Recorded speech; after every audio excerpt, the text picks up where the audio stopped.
All right, guys, welcome. Let's talk about basements. Part two, how to plan and remodel. So, before, if you're with us and you're following along, Ariel and I were kind of talking about more of the overall ideas and plans on what we need in order to help bring the basement that you're dreaming of to life. And I think there's a couple things. This one's more technical, but there's still going to be a lot of really good gold nuggets, especially if you have a newer home. And also an older home, I'm going to cover some of those things, and we'll cover two different situations that we helped in and helped bring the idea to life. So let's get started. Talk about today. Know what you need to do for the space, and then we'll be talking a little bit more in depth about ceilings and things like that. So, something that we want to remember is while we're going through this, depending on the house that you have, what the space is going to be used for. I cannot stress it enough. Who, what, and then also not just for the next year, for the years to come. So one of the basements that I'm going to be sharing with you today, the basement was mainly a dedicated area for their kids because the kids were living in one room upstairs, and there's two boys, and now they're like getting ready to go into their own space in the basement. And the other thing was that the living room and kitchen upstairs kept on their toys kind of kept creeping in. So let's cover a couple questions, right? So if you got your pen and paper, we are gonna go through this, but also remember we do have a checklist. Let's show that real quick before I forget. We do have a checklist, so you can write us here. All right. So the checklist, what we're going to be going over today is mainly part one further in detail. So when we're looking at the basements, right? If we need the checklist, you can write us. We'll give you a checklist. And so further in detail, what we're going to talk about is we already talked about like the needs more of. So I'm going to talk about more of the logistical parts of it. So let's go through this basement here. So a couple things that we really want to make sure, right, is the basement going to be safe? So we're talking about you got shut-offs, things like that. Your contractor should find those different things and be able to point those out. Yes, but also you want to know where they are as well. So one of the things that we always recommend is having lots of photos. So like when I go down into the basement, I take photos of anything that I see in particular, but also wider angles. So you're taking wider angles of the basement, and then you're going to put it in a file, right? Do a Google Drive file or something that says like my house uh, before, right? Because sometimes if the contractor, they should have them, but sometimes we may not have the exact spot, or you've been living in your house for a little bit and you already know where the water shutoffs and things like that are. So that's really important. Is the first off the water shutoffs, because today we had our first snowy day here in Minnesota and the temperature is now going down. So we don't want the outside spigots to freeze. So you can drain your lines. How you do that, right? You go down and you shut off the water, and then you just unscrew the top of your spigot, and then the water drains out, and then you can close it back up and keep the water off until the springtime. The other part is legal bedrooms. Um, in order to have a legal bedroom, right, you need an egress window. So more importantly, what is the egress window for? It's for accessibility for us and then also the firefighters that go in and out. And so there's different code variations of that depending on the county and area of the state that you live in.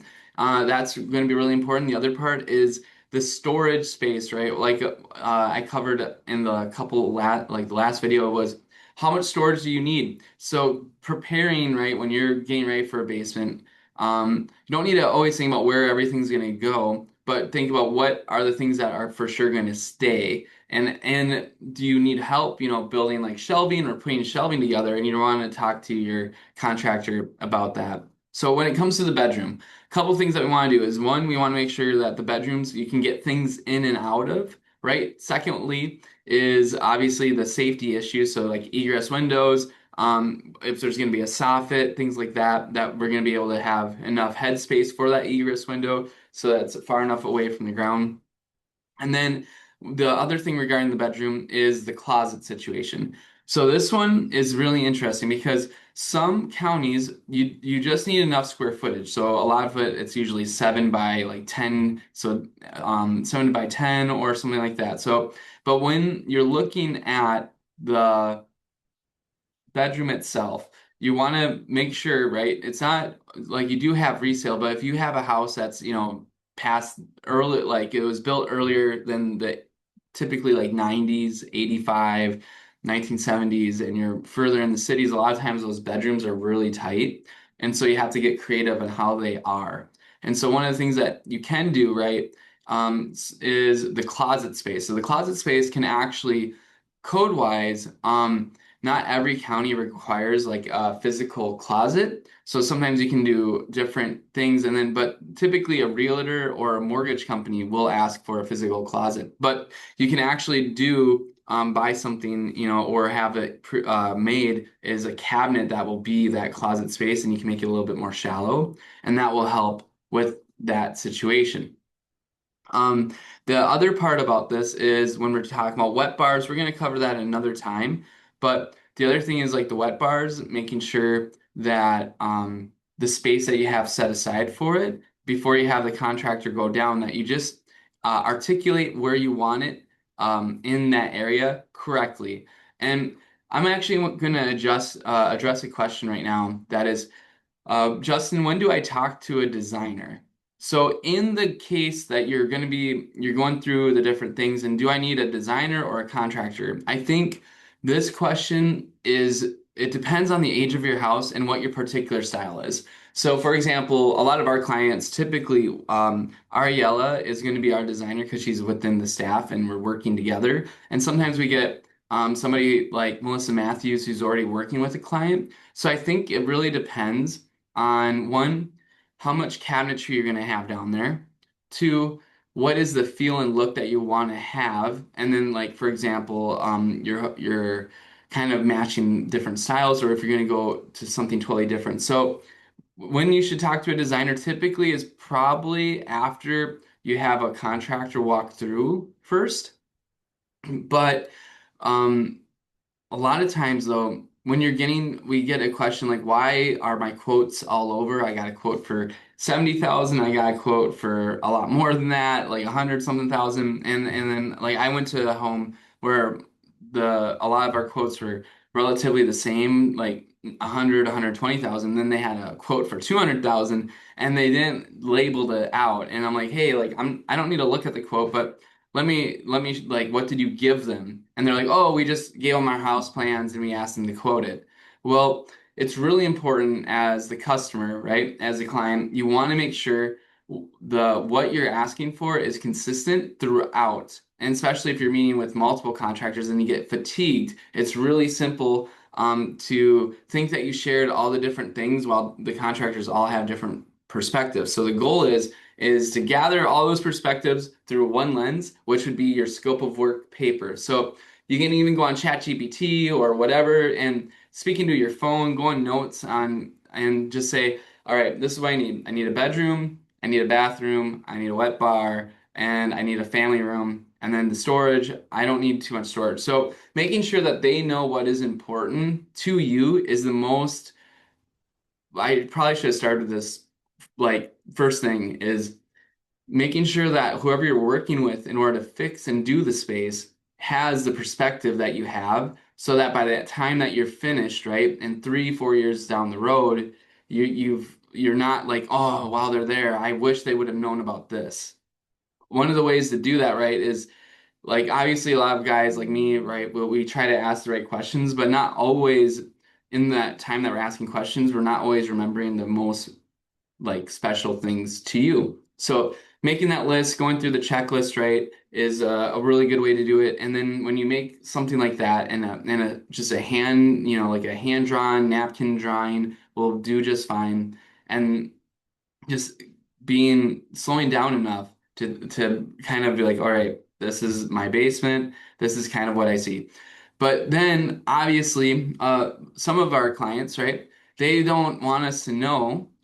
They just want they want to know what is all possible with their space. But that's something that you want to say as well, because they'll work with like, okay, this is, if we don't change anything, this is where we're at. And then it's like, well, what do you guys think would be a better layout? So I even would ask, like, even in our quotes or whatnot, whenever you're receiving something, is like, if I was to do something different or better, what can I do? So that question right there, what am I not seeing, is so important. The other part that you want to think of is a couple logistical things, which would be the storage of when you have someone working in your home, right? Where does the stuff go? That's really nice to know before somebody starts. And like I remember when we were early on in our career, like I had a basement that was in Otsego, and I'm like, all right, sounds good. We'll get started in a month, and we'll see you guys in a little bit. And like we go down, and all of their stuff is still there. They have like TVs and like all these things. I'm like, oh shoot. I probably could have communicated better that I need this stuff out. Sometimes you can plastic around it and things like that if it's really heavy, but a lot of times we just want to make sure those things are kept safe. And when you're having HVAC, plumber, electrician, drywall guys, things can get damaged and or misplaced. So our goal is that that's already kind of thought of when we get into it. So. One more time, go through this here, is when you want to talk to a designer, it really depends. I would, first jot down your own notes and get together your ideas. And then if it's a new home, you can typically get a designer a lot quicker into it because you're already going to already kind of have those approximate costs. If you have an older home and you get a designer too soon, what can happen is someone like I come in there, I'm like, oh, guys, this is definitely possible, but it's going to be a lot more in investment than what you thought. Um, the other thing is when it comes to different soffits and stuff like that, we'll cover that a little bit later. But one of the ways, one more time, to make sure that your quotes are more consistent is having a piece of paper and saying, hey, this is my core, these are my rocks. These don't move. This is what I need. This is in the space. This is what I'm looking for. That way, like the flooring, cabinetry, even the bathroom, right? The most expensive parts of your basement will be if you're doing a wet bar, adding a bathroom somewhere, and then also depending on what ways your bedrooms are, is the egress window and creating a egress window area because there's more than just like cutting a hole, right? There's making sure that you're far enough away from different power supplies, making sure there's no utilities that go there, making sure that you're not cutting it into the front of the house right next to the sidewalk. So things like that are really important and they can help shape and mold kind of like a puzzle, like puzzle piece, right? You usually start on the corners. That's a part of that part. Um, the other part about it is while you're going through that basement is looking at things that for you that are pain points in other basements. Think about places that you've gone, things that you weren't very excited about that someone did, so that we can help avoid that as best as possible, especially if you haven't worked with a general contractor before. And secondly, this is a question to my guy clients out there. A lot of times, some of these basements that we work in, usually we're started by somebody else, and there's no problem with that. Sometimes they're doing their own framing. Sometimes they have like a teenage boy, and they're like, I just need to put up a wall here, and I need to put a toilet there, and that's all they need. So on from our perspective, right, this is not legal advice. I am not a city inspector. I'm just giving you my thoughts.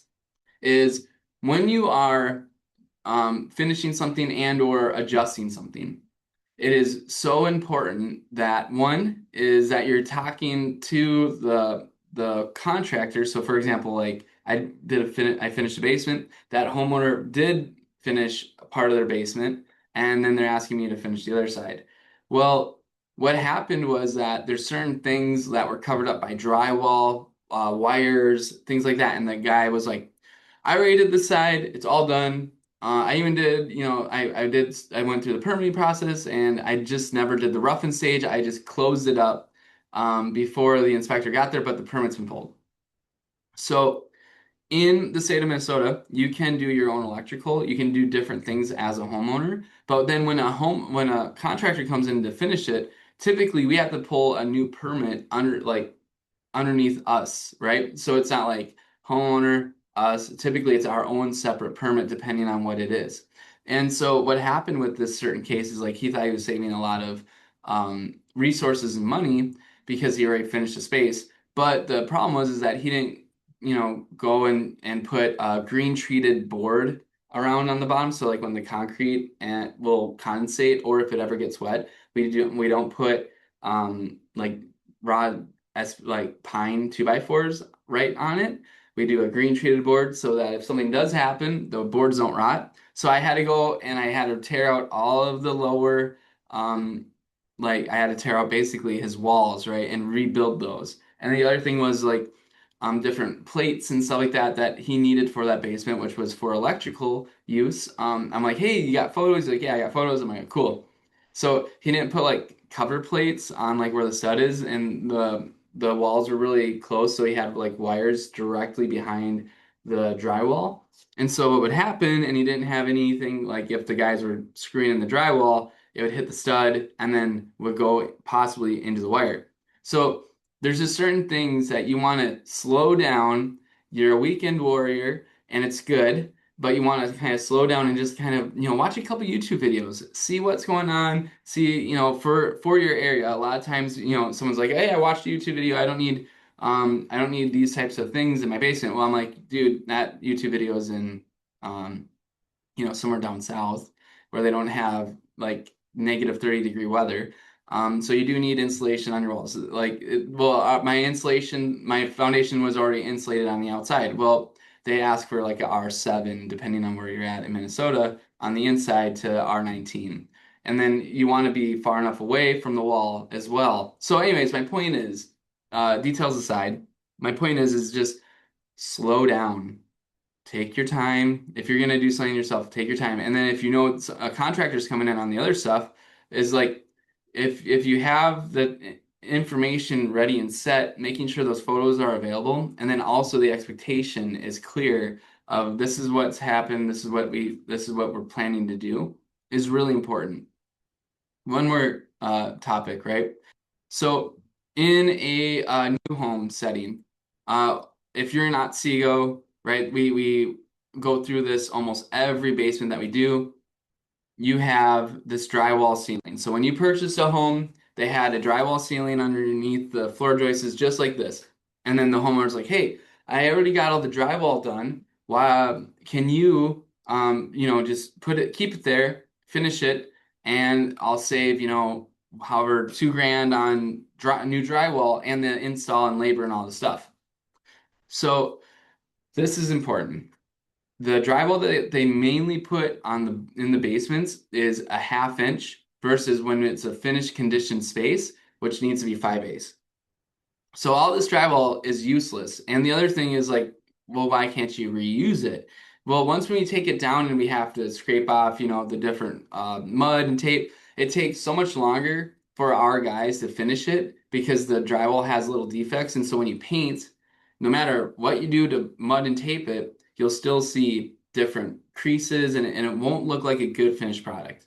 So this is here for fire protection. And then the other thing is the electrical and HVAC. They're looking at you like, hey, I need this all open. I need to see what's going on. I need to be able to run things in and out. So we always take down the drywall, not because um, we're just like, we don't want, like, we want to figure out ways to do it more difficult. No, we're actually saving a lot of time and energy by removing that drywall itself. So that's another question that we get a lot that I wanted to hit on. Let's continue. All right. So, one more thing about basements. So when you're looking at the basement, right, we got our plan, we got the wants and needs, and then we also have one more thing, which is the finishing. So when it comes to different finishes of the basement, so some people they're really liking like the open joist, right? So like you would just take down the drywall if it's there, or if there isn't anything, you just spray paint it.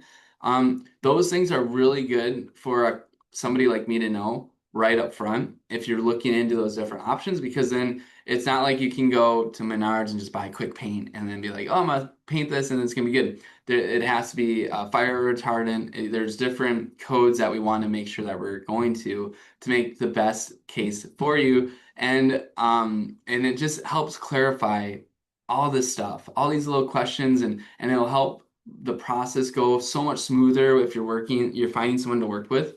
So one more time, we have a checklist for you, and I hope this was helpful. And this is something that just some questions that we get up front a lot.